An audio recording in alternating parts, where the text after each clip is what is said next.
I've had enough of this. Please say something too. I was already at my limit and couldn't hold it any longer. What are you saying all of a sudden? This isn't all of a sudden. I've been asking you about this for many times now. You need to say something to your brother. I confronted my husband Bob for him to ask my brother-in-law Stephen to leave our house. You want me to kick my brother out of the house with nowhere to go? How can you say that when you're my wife and his sister-in-law? That's right. You really are the worst kind of person. Not only my husband, but even my mother-in-law Lily came at me as if it was my fault. This is a story of my experience of being involved with an unbelievable family. My name is Emily. I married my current husband, Bob, when I was 28 years old. We met through an arranged marriage. When I was a student, I was so absorbed in the tennis club, which I had played since childhood, and I wasn't into any romantic relationships. I spent every day in club activities, and I was trying to also keep up with my studies that I was too busy to be in a relationship. Of course, it's not that I had no desire to get married or anything like that. However, having never been in a relationship before, I didn't know how to build a relationship with a man, and even after starting to work, I was still unable to find a boyfriend. My boss at work, who couldn't stand to see me like that, told me that he knew a good man and introduced me to Bob. My first impression of him was that he was a kind man. He works for the government and seemed very calm and peaceful. Since he liked me and I originally wanted to get married by the time I was 30, I immediately accepted his offer to become a couple. Afterwards, we got along very well and we soon fell seriously in love with each other. I especially liked his sincerity and kindness, and I thought, I could actually marry him. Or so I thought. After a while, he proposed to me, and I immediately accepted and got engaged. We were able to get married without any problems. When Bob and I decided to get married, my parents, who were wealthy and owned several houses as vacation homes, gave me one of their houses. They gave me the option to choose the house I would want, and I chose a house that was just right, not too big and not too small. I chose a house which was just a little bigger than a normal house. The house had enough room for our child in the future and also a garden. It was convenient for transportation as it was close to the bus station, and there were no inconvenience as markets were close by, which is why I also chose it. I still remember Bob, who usually doesn't show his emotions much, say, in an apologetic tone, Wow, is it okay that we get to have such a great house? I had no doubt that our happy life was about to begin. After that, the wedding was over, and everything was going well for us. However, a few months later, my father-in-law, who had been suffering from a chronic illness, passed away. My husband had one younger brother, Stephen, but he lived and worked at a factory in another state, so we never saw him on a regular basis, and the first time I saw him myself was at our wedding. The second time I saw Stephen was at my father-in-law's funeral.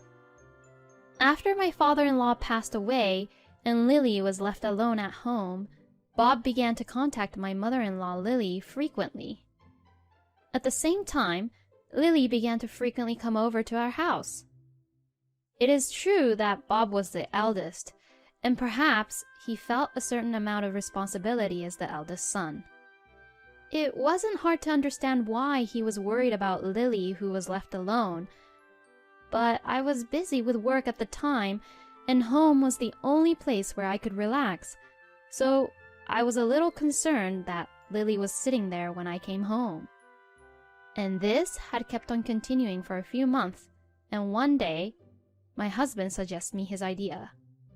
Hey, Emily, I'm thinking about having Mom live with us at our home. What? I was very confused at my husband's sudden idea. What are you saying all of a sudden? Even now, Lily comes over almost every day. I say that to him, and he says, It must be hard for her to come all the way here every time, though, isn't it? So, I think it would be better if we all lived together.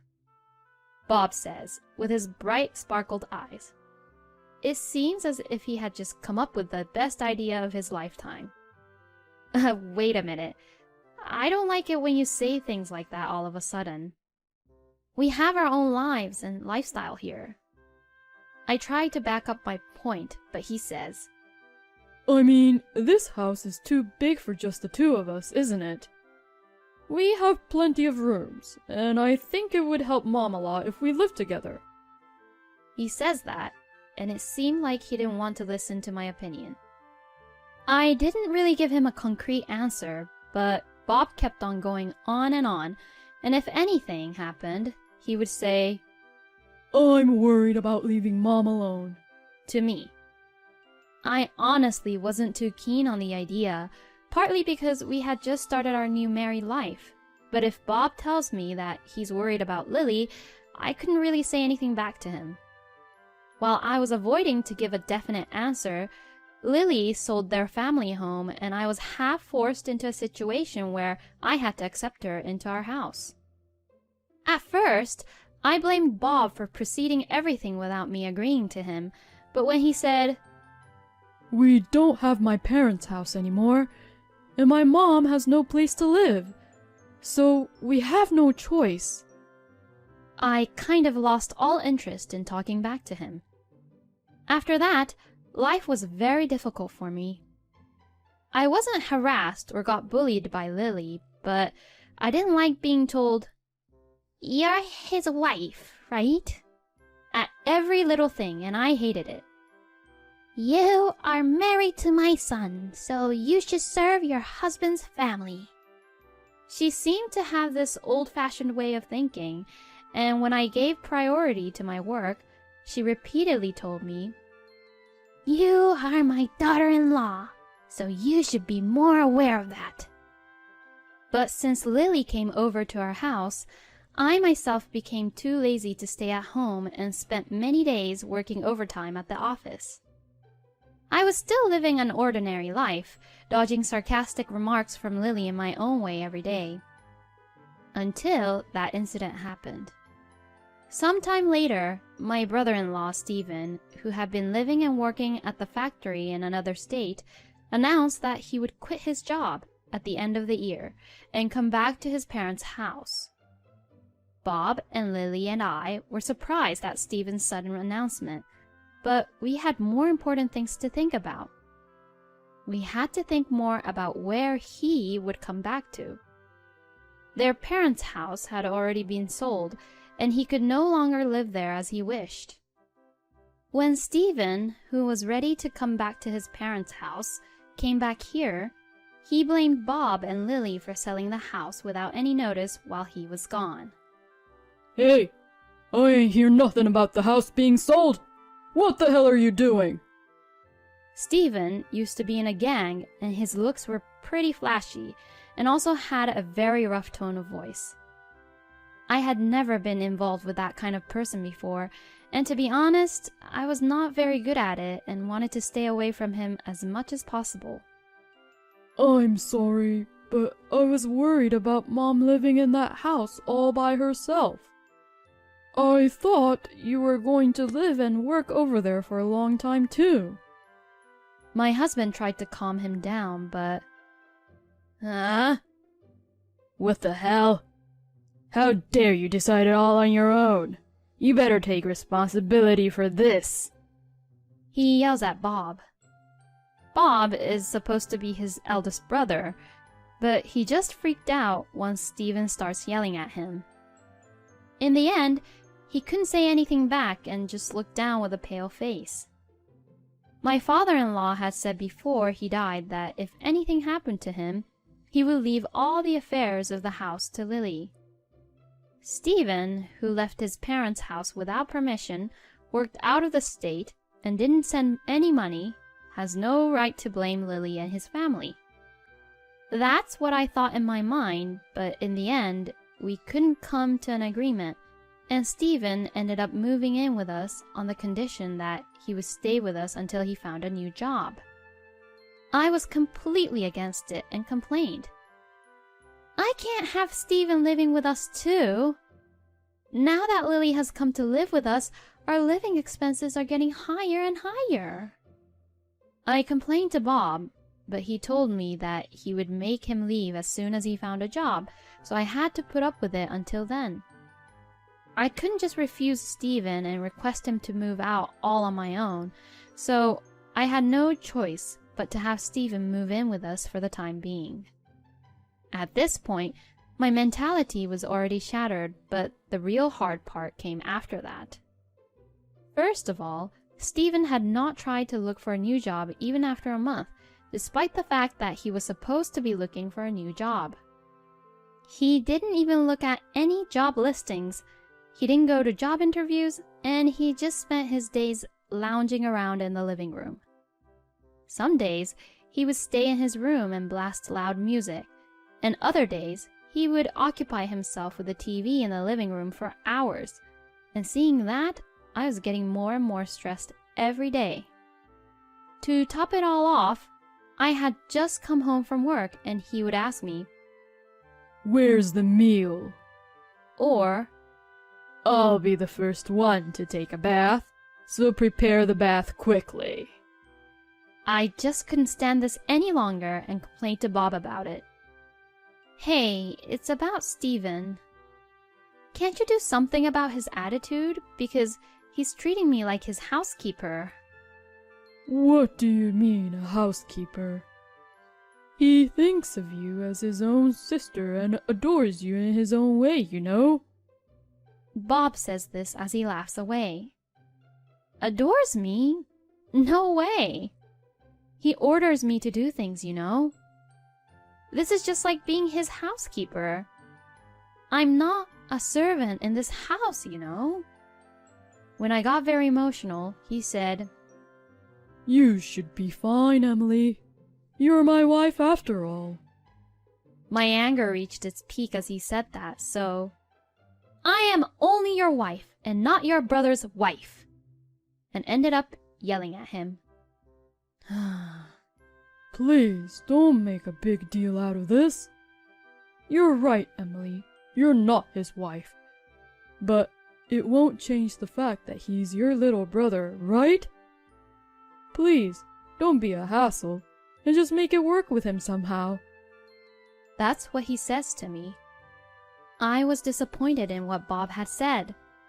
He seemed to think that if I was the only one in the house who had to put up with it, everything would be all right. Bob seemed to think so. I thought that there was nothing more I could say to Bob, so I stopped complaining about Stephen and Lily to him after that. Instead, I would occasionally call my parents and complain to them. My father and mother both told me that I could always come home if I needed to, so I was able to put up with it. But then one day, Stephen had caused another incident.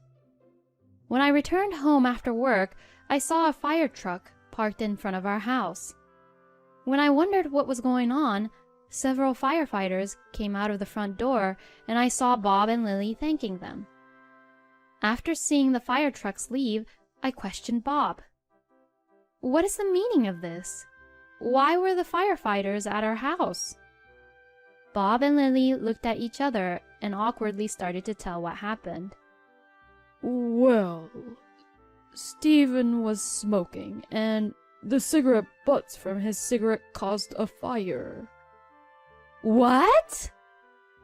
I let out a loud voice in surprise and anger. When I asked about the details, they told me that the cigarette butt had caused a minor fire and that Lily quickly contacted Bob and the fire department. I couldn't understand why they didn't contact me. It was a good thing that I returned just when the firefighters were leaving, but if I had come home without seeing what was going on, were they going to keep it a secret? I asked them that, but they both remained silent. Irritated by the two of them, I hurried to Stephen's room and entered it without knocking. Huh? Hey, you better knock. I ignored Stephen, who was so angry with me, and I looked around the room. I immediately noticed the burn marks on the floor right next to where his bed mattress was. Ever since Stephen arrived, the house smelled of cigarettes, and that was very stressful for me. And to top it off, he had left burn marks on my favorite house, and I was at the end of my patience. Even though I was right in front of Lily and Stephen, I couldn't care less. I've had enough of this. Please say something too. I was already at my limit and couldn't hold it any longer. Then Bob says, What are you saying all of a sudden? to me, "This isn't all of a sudden. I've been asking you about this for many times now. You need to say something to your brother." I confronted my husband, Bob, for him to ask my brother-in-law, Stephen, to leave our house. Then Bob sighs deeply and says with a tired tone, You want me to kick my brother out of the house with nowhere to go? How can you say that when you're the wife and his sister-in-law? He began to say this. That's right. You really are the worst kind of person. Not only my husband, but even my mother-in-law Lily came at me as if it was my fault. Why am I the one being blamed? Originally, this is my precious house that my father gave to me. Lily and Stephen, who came to live here without my permission, were in no position to complain, let alone my husband. I knew I couldn't back down this time, so I told Stephen clearly, "I want you to leave." How could you? Are you saying that you want to kick your brother-in-law out of our house? If you can't stand it, then you better get out of the house. With that, he left the room. Stephen was watching this whole thing with a grin on his face. I was so frustrated and went back to my room. The next day, when I came home from work, the key to the front door wouldn't fit. No matter how many times I tried, the key wouldn't fit into the keyhole, and there was no response when I pressed the doorbell. Then, a notification on my phone rang, alerting me that there was a message from Bob. I changed the locks for the house. I'll let you back in after you cool down. That was what his message said. Don't be ridiculous. If you're being like this, then I'll leave. With that in mind, I went back to my parents' house and explained the situation to my mother and father. My parents' faces grew increasingly grim after they heard what I had to say, and my father said, Leave the rest to me. and had hired a lawyer who knew my father well. Things progressed rapidly, and I sent them a demand for alimony and divorce, as well as a certified letter ordering them to leave the house. As soon as we began to discuss, Bob rejects the idea of divorce by saying, Divorce over something as trivial as this is ridiculous. but when I told him that if he didn't agree to divorce, I would be willing to take him to court, and with that, he simply gave up. Perhaps he was overwhelmed by the word court, and Bob suddenly began to quiet down. But when the subject of moving out of the house came up, he started to go against the idea again, raising his voice. This house is our home. As a husband, I have the right to own it too. Bob looks down at me with his nose in the air as if to say, I told you so. Then, the lawyer pulled out the registration certificate and says this. You don't have any rights to this house. Indeed, this house was given to me by my father as a gift quite some time ago. So, in other words, the house is not even a joint property, but it is solely owned by me. I could see the faces of Bob, Lily, and Stephen turning pale as they learned about the truth. Perhaps they thought they would never be kicked out of the house, but their faces gradually turned grim. Emily, why don't you reconsider the divorce for a moment? He always says convenient things whenever it's not the best situation for him. What would you like to do? The lawyer asks me, and I said, "Of course, I'll have a divorce as I won't change my mind." The three of them were devastated by the result, and Bob, perhaps thinking that there was nothing more he could do, agreed to the divorce and it was finalized. Bob, Lily, and Stephen moved out of the house. Bob, who works in the government, was so busy paying the alimony that he couldn't continue to live as he had before, and the family of three moved into a rundown apartment. Of course, Lily and Stephen were stressed out because they couldn't live freely, and as for Stephen, he tried to release his stress outside the house, and I heard that he assaulted a thug. Well, anyways, they have nothing to do with me anymore. I got my house back safely and restored the room where Stephen used to live in. The burn marks on the floor that I have been worrying about disappeared nicely, and my mood has brightened. Now, my parents come to stay once a week and on weekends, and we are having a good time in our own way. I went to a dinner with a lawyer who helped me with this case afterwards to thank him for his help, and we have been seeing each other regularly since then. Perhaps one day I will be able to live a married life again. With this thought in my mind, I live happily every day.